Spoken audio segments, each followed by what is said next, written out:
spring is sprung here in the Bluegrass, and with spring comes a lot more yard work, a lot more physical activity, and a lot more lifting for you guys out there. So today what I want to do is just go over some common sense lifting mechanics to keep your low back from getting injured while you're out there in the yard doing, gardening or landscaping, mulching, digging.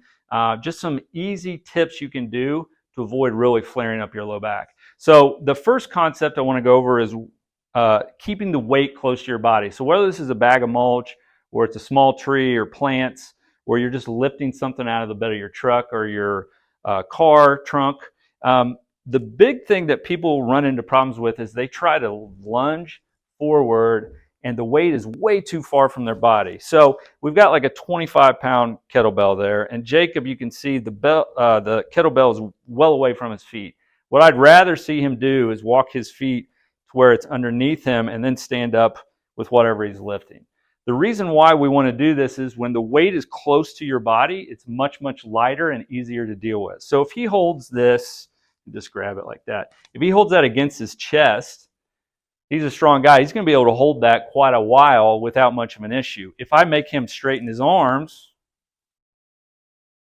he's starting to work already. It gets heavier and heavier the further the load is from the body. So if we're lifting something, even if it's 10, 15, 20 pounds, keep it close to your body. Don't let it get out away from you. So again, if this is a bag of mulch and it's down, if he brings it right between his feet and he's basically pulling that mulch up the front of his legs, it's much easier to do. If we move that out to about here and he's just lazily grabbing that he's going to feel all that in his low back. And if you do that 20 times one day, it's a recipe for some low back pain. So the first key is keep the weight close to your body. The second thing we want to do is bend the legs and keep a neutral spine. So if you can see here, his spine is flat. He's not rounded. So if you really round.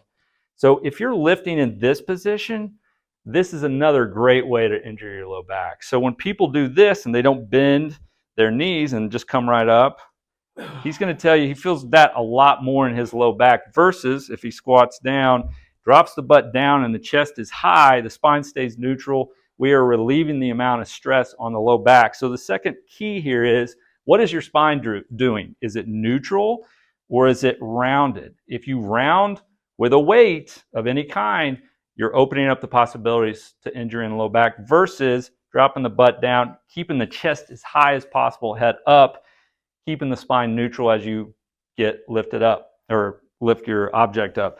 The next thing we want to do is avoid too much rotation while we have the weight. So people run into this problem when they're digging, they round and then they're sweeping or rotating. You see it when people do it with dirt or snow shoveling.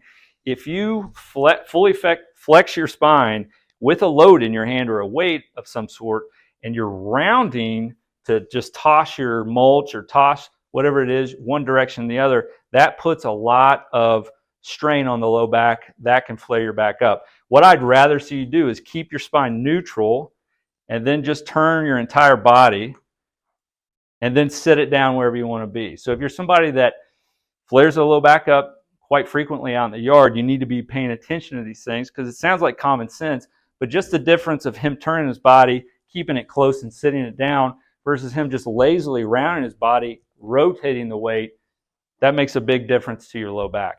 The other key here is do what you can to keep your spine neutral. He's in good shape where he can do a full squat, keep his chest up and his spine looks great. A lot of people have limited mobility in their ankles, their knees, their hips, and they can't quite do that. So what I'll have them do, if you walk towards me just a little bit with it, is do kind of a split squat stance or a lunge and then drop down and pick up what you're picking up.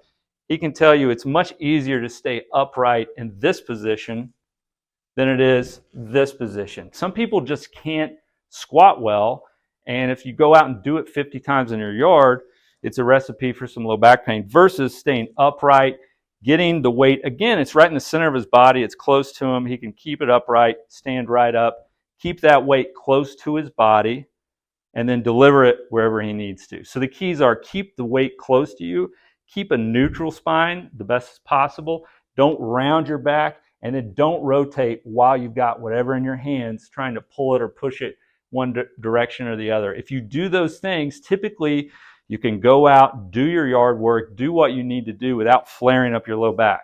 So I hope these tips help, and we'll talk to you soon.